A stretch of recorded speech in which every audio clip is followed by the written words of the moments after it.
Well, we're excited to be back at Nippert Stadium, that's for sure. 2 weeks on the road again. We had that kind of early in the season, too. We had some, obviously, home stretch and then a couple road games, then back at home for 2, and then on the road again for 2. And so we're excited about, obviously, being back at Nippert and the energy and the excitement,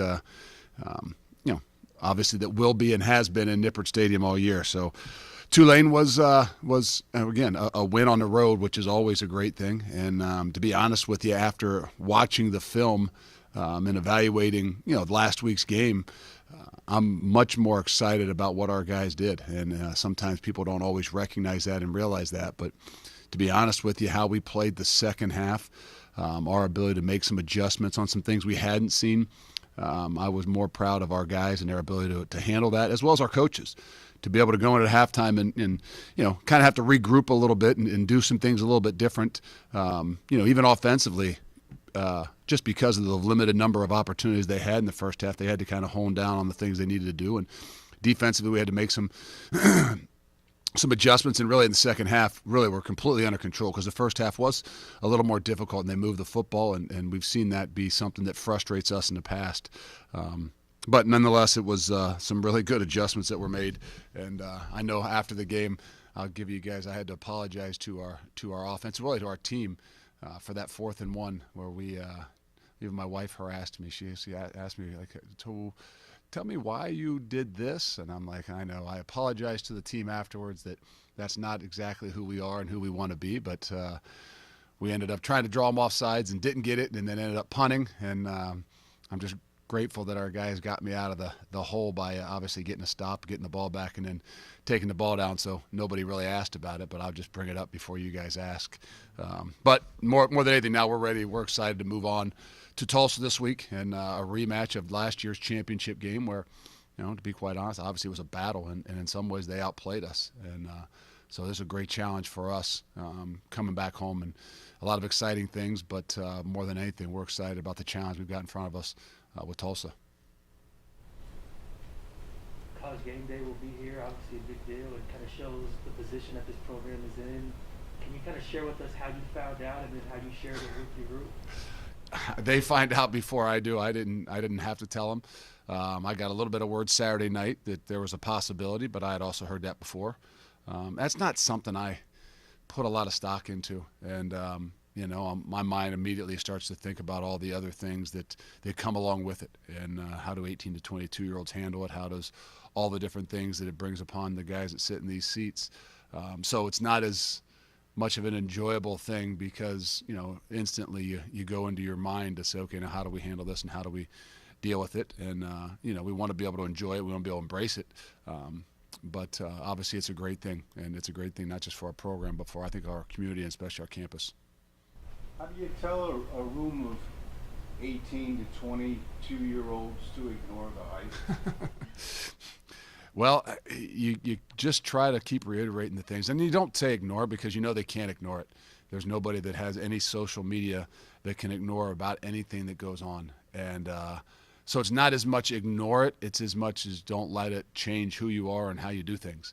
And, I've challenged them a little bit to let their minds rest in some ways. And I don't know if we ever can. At least they have a much more difficult time, and to be able to kind of even just to set their phone down the challenge was at 10 o'clock at night, and when you walk in the building here to see if you can challenge yourself to set it down and don't pick it back up or look at it until practice is over, until you're leaving. And I'm not going around checking guys. I didn't say I wasn't going to watch to see if anybody was doing it, but the challenge was not that I don't want you on social media. I want you to some way, somehow give your mind a break. Because when you walk in these doors, I know that we don't give your mind a break. We're throwing video at you. We're talking game plans. We're talking adjustments, da-da-da-da-da. And it's just a constant barrage onto your mind. And 18 to 22-year-olds' bodies don't break down. Yes, there's injuries and things like that. They're going to have energy to play. It's just can they control the mind, and can they keep their mind fresh? So I guess I'm not saying ignore the hype. I'm saying understand that if you continue to ingest it all, it will wear you out, and it will mentally wear you out, and sometimes makes you not enjoy the things that you have an opportunity to do. As a coach, is it frustrating that so much of this season seems to be viewed through this prism of play off in rankings and Huntington? I don't know, because I try not to think about it and look at it, but it does. It does apply more things. It does apply a little bit more of a, I'd say pressure. But pressure is what you apply to yourself, I really do believe. But obviously the attention of all those kinds of things makes it a little bit different. And, I don't know that there's any other way of dealing with it. And, this is what you want. This is what you strive for. This is where you want to build to. And then once you get it, you can't be that one that says, no, I don't want it. But we just got to make sure that we can handle it. Us, not just 18 to 22-year-olds, coaches as well. There's things that can be draining, coming down here and doing this and then going upstairs and doing another one and then go do this one and then that one. And it's like, hold on now. I can't lose. The most important thing are the 18 to 22-year-olds, the energy you have for those guys and the time that you have with them, and you're prepared and da-da-da-da, with all the other things that are thrown on everybody's plate. So it's all a great thing. We just got to continue to be able to handle it and make sure that more than anything that we're ready to roll when Saturday comes around. You've had a Do few. you think that all the noise that has surrounded you guys, especially in the last couple of weeks, about having to win, and not only having to win, but to win big style points, the whole nine, has that affected them on the field? I don't know. I mean, you can't. The hardest thing, you can't get inside their heads. I think that you try to evaluate things and you try to look. And we talked a little bit about it Sunday, and I told them quite honestly, I'll take a 1-point win this week. I don't care what anybody else thinks. And so our mentality has got to be be who we are, do what it is that we do. And what does that mean? That means we can't let somebody outside of here tell us what we should be and how we should do things, whether that means what you should do offensively or what you should do defensively or how you should try to win or how you should, this, that, or the other thing. It's you can never live up to an expectation of somebody outside of, what it is within your family or live up to somebody else's expectation. We said it going the year. Let's continue to keep the expectations that we have here and not knowing how this whole thing was going to go, but even in camp, don't make sure we don't try to live up to somebody else's expectation. We know what our expectations are. We know what it is that we want. And no matter what happens throughout the season, we got to make sure that we remember who we are.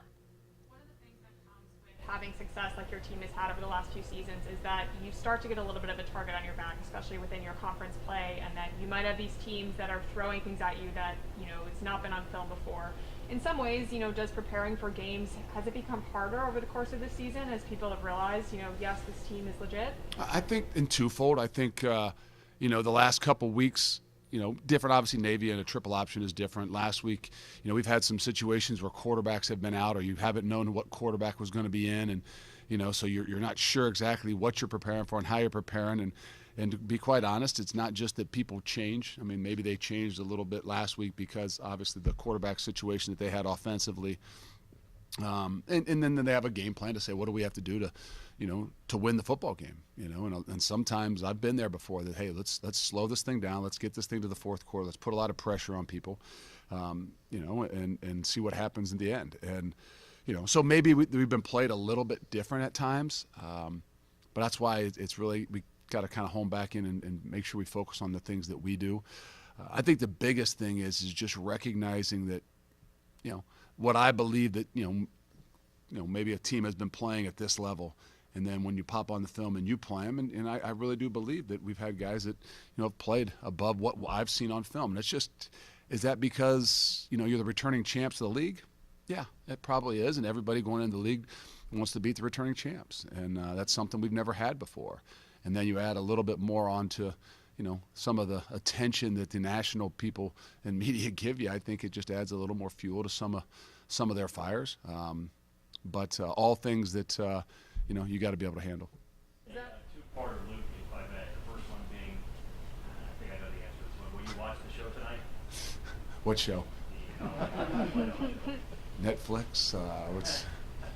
No. No, we got a radio show.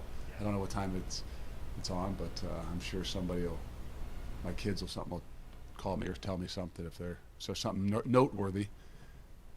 So no, is that the answer to your question? No, I don't know when it is. Or the second part of the question is a more important one. What would you consider a successful outcome tonight for your football program? I have no idea. There's no the outcome of whatever is on tonight and whatever happens tonight. I don't know that there is an outcome. I think it's obviously great for TV. It's great for attention of college football, and it's great for the fans. And, what does it do for us in our program? I don't think it does anything, but gives some more talking points, gives one way or the other. I mean, someone's going to be disappointed. Somebody's going to be excited. Which one you are, I don't know. That's why I try not to worry about it. But I don't know. I don't know that it means a whole lot. And I know it does to the fans. I know it does to the outside things. I'm not denying that fact that if you weren't in the mix, then you wouldn't care either, right? But the idea that it has some bearing on how we go about our business, it doesn't. And but I can't control and say, okay, they're not gonna. They didn't call me and ask me and say, hey, you sure we should do this show tonight? We just want to get your opinion. So, nope, they didn't ask. You mentioned the halftime adjustments. I know you don't have a ton of time in there. How much can you actually do in a halftime to change the game plan coming into it? You obviously do things on the sideline, and you're making adjustments out there. And then there's a lot of times you say, hey, now let's don't try to make some adjustment where we can't really sit down and make sure everybody's on the same page. So sometimes your little adjustments are done during timeouts or obviously when on the other side has the ball, but really a lot of the bigger adjustments and things you might want to go to are left a bit to halftime, even if it's only 8-10 minutes that you have.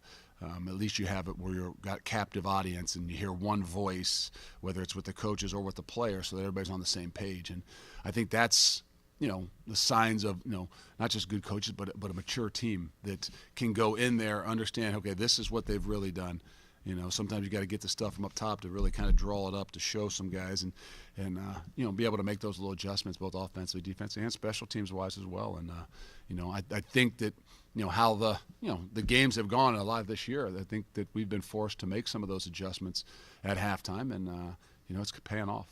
Keith asked about this with game day, but just the overall weekend, how big is that when you talk about momentum and energy in a program to have game day here, a national TV game, it's homecoming, it's sold out. I mean, it just feels like this is everything that's been built up. It is, and like I said, it's great for our community, it's great for our campus, it's great for our program. But everybody gets to enjoy that. The thing that we got to make sure we continue to do is focus on the task at hand. And so it's awesome, but there's also a lot of distractions that come along with it.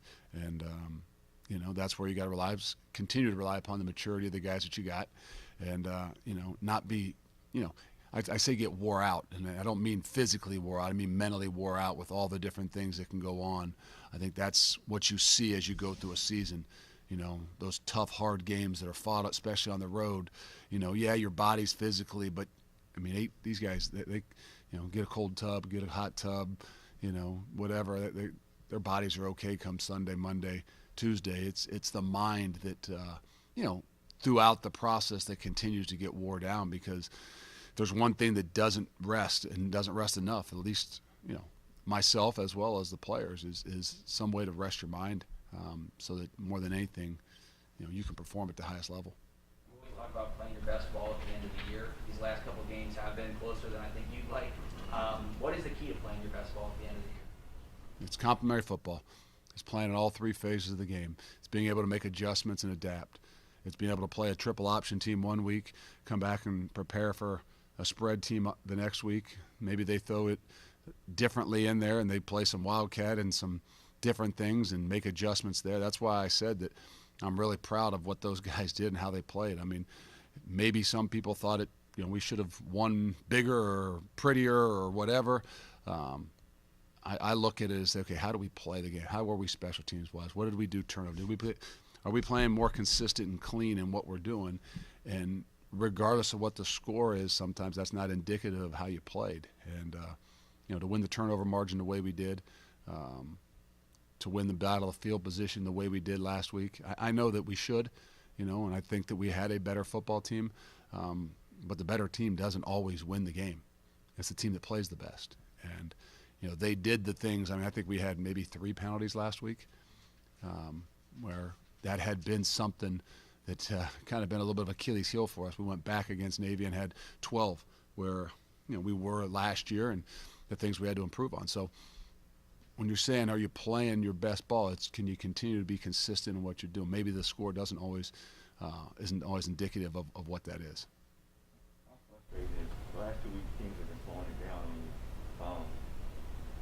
just to see teams kind of change it up and kind of follow that Murray State vibe the last week. Well, it's frustrating, because you let them in some ways, and regardless of, did they huddle, did they take their time a little bit more? They also, jumped on you with a little bit of tempo. I think the one touchdown play was a tempo play that they hit us on, and so it's a part of people's plans. Meaning, whatever it is that they do. I mean, it wasn't like they slowed it down because they got first downs.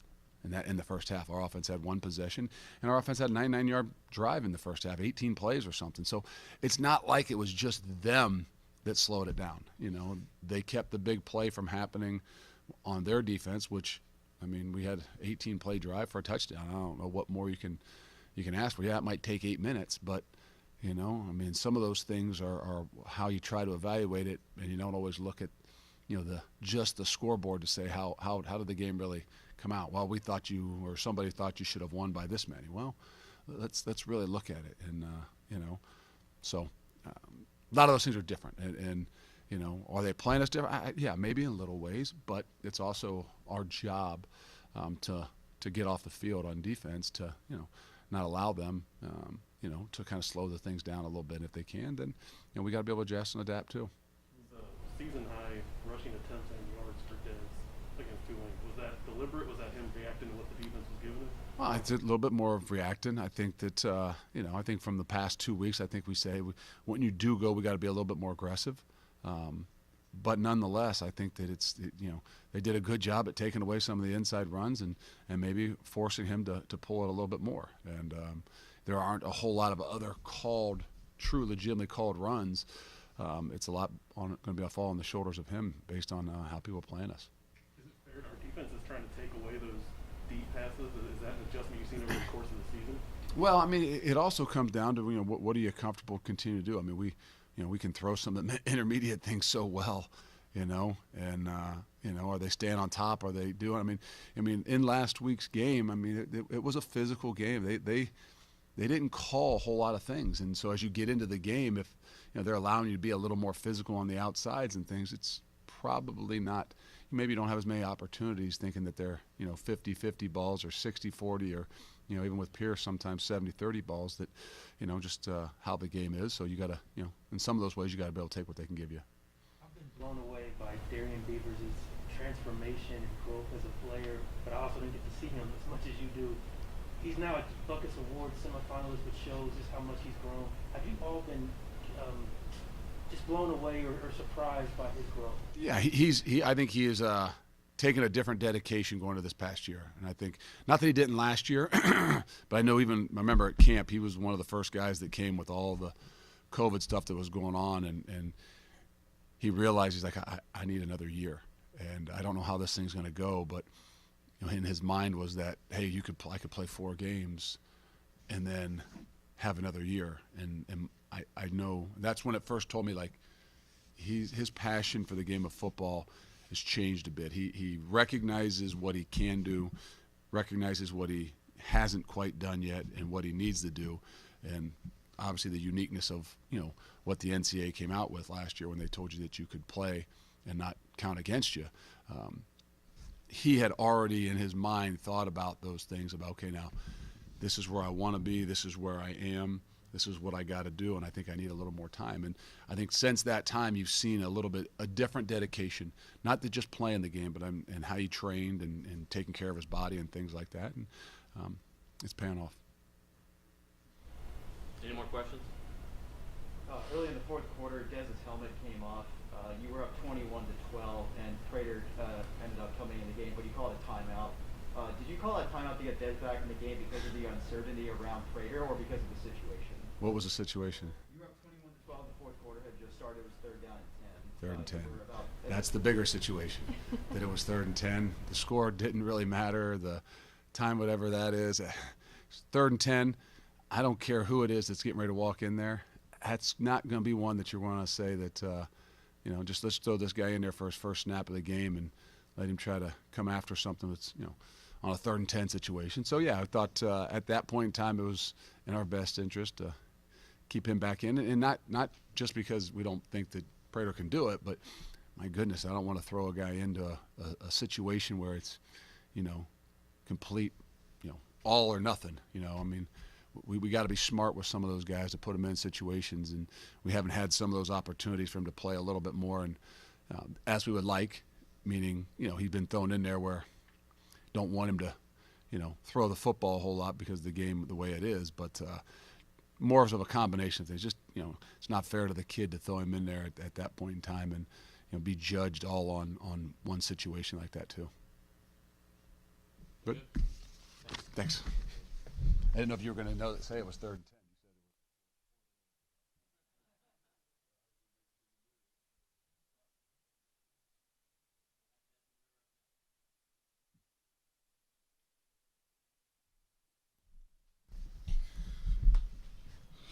Good afternoon. Season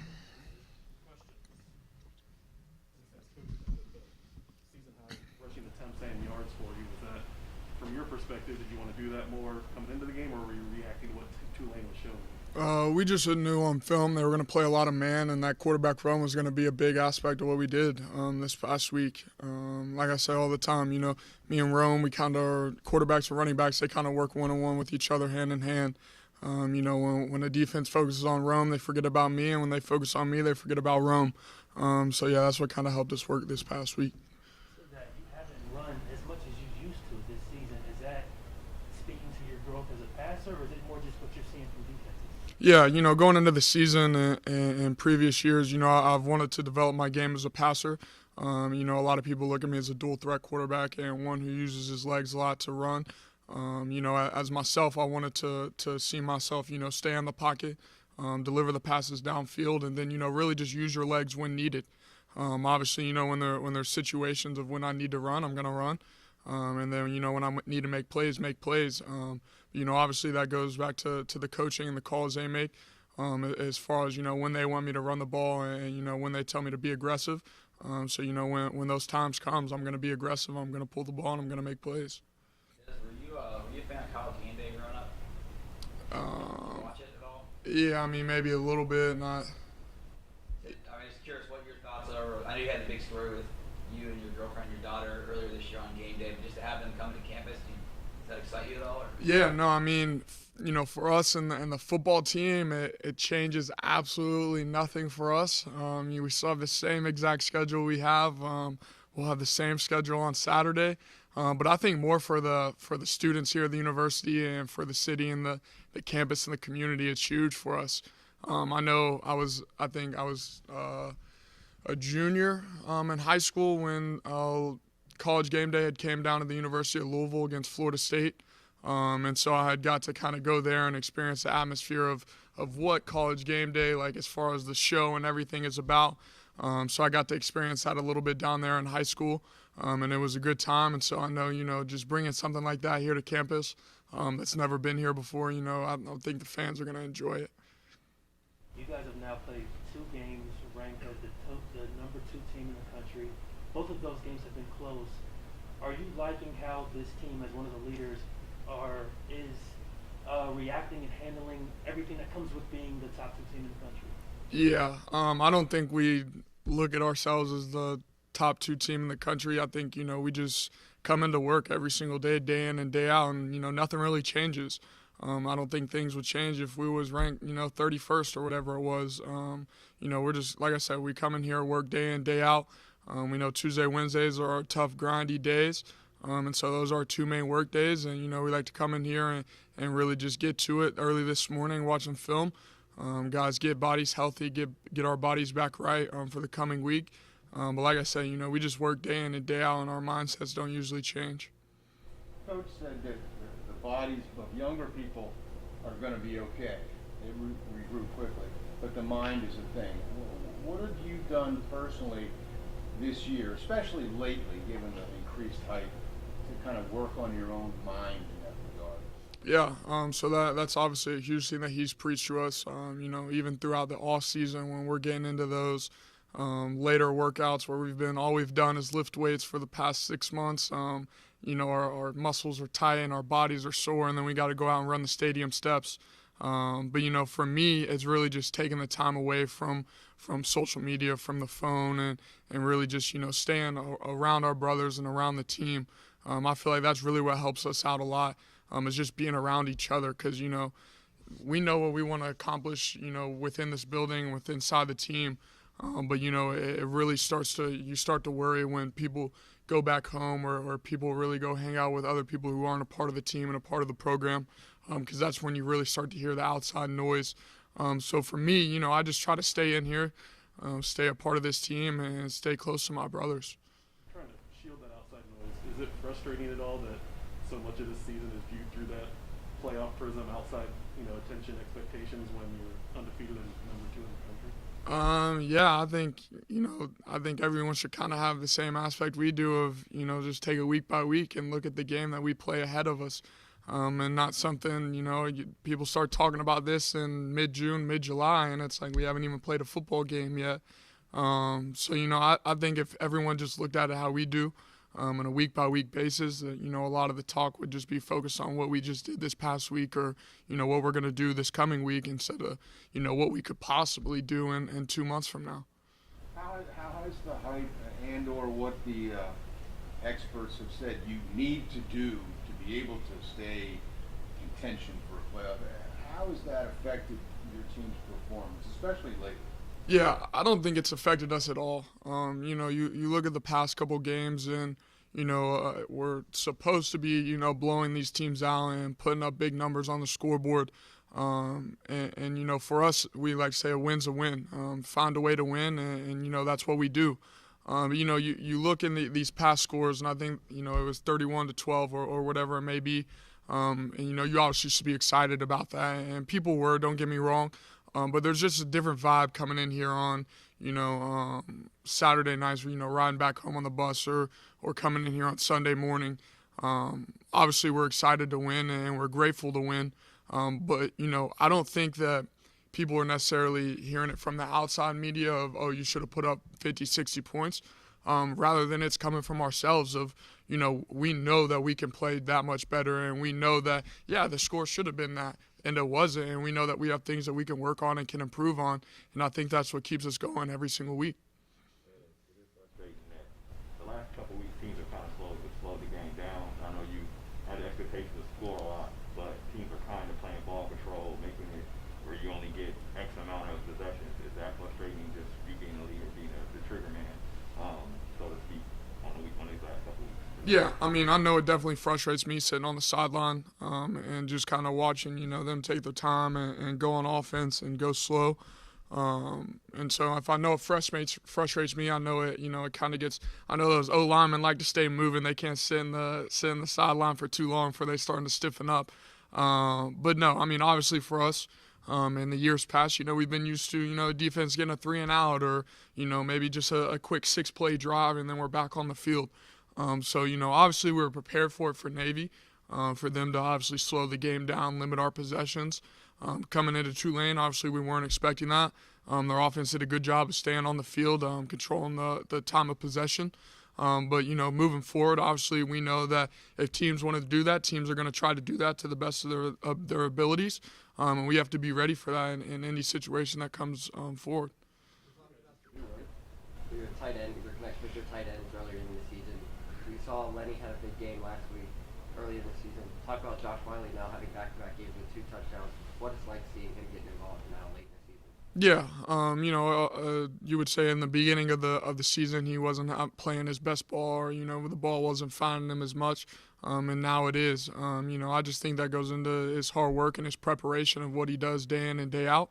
And I think both of them, both Lenny Taylor and Josh Wiley, they do a great job of, the past 2 weeks. Josh Wiley has been the offense player of the game and has gotten all this credit and all this attention, and LT just kind of gets pushed in the back. And I think when that happens, and it could be vice versa and flip-flop, they do a great job of, supporting each other, keeping each other up, and not being too down of, oh, LT didn't get the ball this week, or he didn't get the player of the game, so he's going to go in the room and go pout. They don't do that. They do a great job of being brothers, and, and I think that's that shows kind of their maturity and their leadership of, you know, not only the team but their group of tight ends as individuals.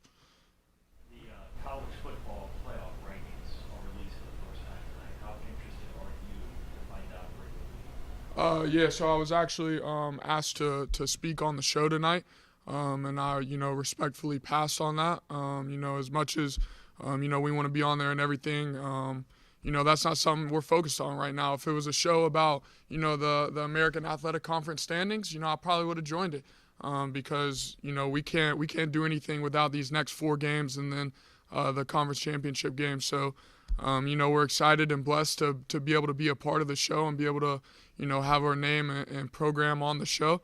But, you know, like I said, we're just worried about this week and the coming weeks ahead. Do you guys think about the fact that Tulsa played you so closely last year in that conference championship game, and does that game hold any ground on this weekend? Oh yeah, for sure. We know that, you know, over there in Oklahoma, they're wanting to get up here really bad and play us again. And so we know that, you know, like every team, they're going to give us their all. They're going to give us our best, except they have a little something more because, you know, they still have a bad taste in their mouth from last season. So we know that this game is going to be like, you know, any other, and that the team's going to give us and play the hardest they can. And that's something that we have to be ready for and be able to expect. And, you know, we can't start slow, have to start fast, and be able to finish the game throughout all 4 quarters. How much will the home crowd help you with that starting fast? Huge. You know, coming out here, obviously, like you said, college game day, homecoming, a lot of former players, former people just that has been to Cincinnati's coming back, sold out game, red. I mean, there's not much more you could ask for when you talk about playing in Nibber Stadium. And then obviously, you know, there was only a select few amount of fans who got to see that game last year in person. So for them to come out here and watch us play again this week, it's going to be exciting. Your development as a passer, it felt like last year and maybe even early this year, some teams were like daring you to throw the deep ball. You guys had some success doing that early. Have you seen that flip? Are teams now trying to back up and prevent you from hitting those deep shots? Yeah, you know, you start to see the safety starting to get a lot deeper, taking away the deep threat. You know, maybe Shea and AP a little bit more. So, you know, for me, I have to work my eyes opposite way. And then, you know, they talk about pressure on the quarterback and getting pressure on the quarterback. And that's one way you're going to take away any type ball. So we've seen a lot more teams, you know, bring us pressure, and that's just going to open up our quick game. But, you know, we talk about playing complementary football as far as offense and defense. But as far as offense and being, you know, run, pass, this and that, you know, we want to use our quick game to open up our passing game. So just getting the ball out quick in guys' hands like Trey Tucker, Tyler Scott, Mike Young, just getting it to them quick and letting them go make plays is going to open up our game tremendously. Is that rewarding for you as a quarterback to see, and as an offense, to see defenses respond, you know, show you one thing and then kind of respond to having success in it? Yeah, it's definitely rewarding. It's also a little difficult when, you know, you go out there and you've prepared for a week for one thing and they come out there and throw you something different at you. But, you know, that's something that we got to just adjust on the fly and go at. Anything else? Thank you. Have a good one.